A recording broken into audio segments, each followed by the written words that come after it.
Minister Claire Coutinho. Thank you, Madam Deputy Speaker. When we said we could not support the bill in its original form, it's because we had no detail on how we could justify giving this Secretary of State a blank cheque of £8 billion of taxpayers' money. And in the intervening 2 months, I'm afraid we've not learned anything that gives us confidence. We haven't seen a business... Well, you hasn't told us anything. We've not seen a business plan. We've not seen a framework agreement. We've not seen anyone who can explain how this is different from the UK infrastructure banks, which are set up to do exactly the same thing. We know that there will be a headquarters in Aberdeen, but with a head that will be based 360 miles away in Manchester.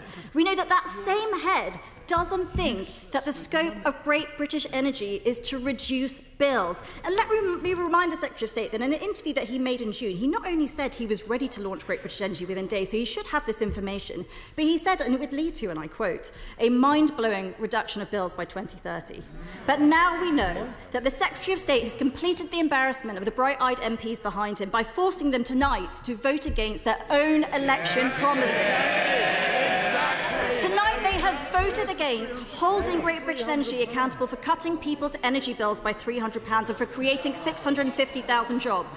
He talks about hanging things around people's necks. Those are the promises he got his colleagues to make over and over again in the election, and we will see what the electorate remembers. These are not trivial matters. People's energy bills, people's jobs, businesses' ability to succeed in this country. Because the risk is that this government is heading towards a 2029 election where industries have been lost and bills have gone up. Exactly the opposite of what the electorate has been promised. That's not my argument, Madam Deputy Speaker. That's the argument of the respected energy and climate economist, Dieter Helm. The Secretary of State, whether he's talking about Great British Energy or his plan for a zero-carbon grid in 2030, he likes to talk in slogans, he repeats his political mantras, but he doesn't deal in detail and he doesn't deal in fact. He knows that Great British Energy does not have the power to reduce household bills. That's why tonight he has refused our attempts to hold him accountable for his own promises. He argues that if we ramp up renewables at breakneck speed, it will lead to cheaper energy and greater security. Yes, I believe he just said that.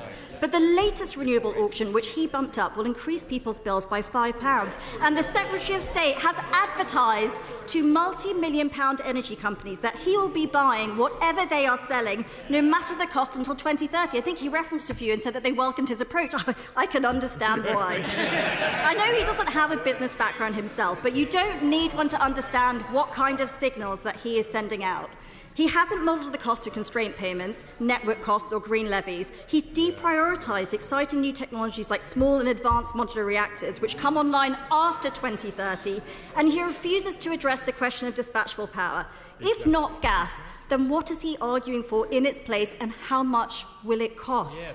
In fact, far from making energy cheaper and more secure, what he is going to do is send people's bills through the roof, and more people are sounding the alarm about whether he'll even be able to keep the lights on, something that we were able to do in the height of an energy crisis.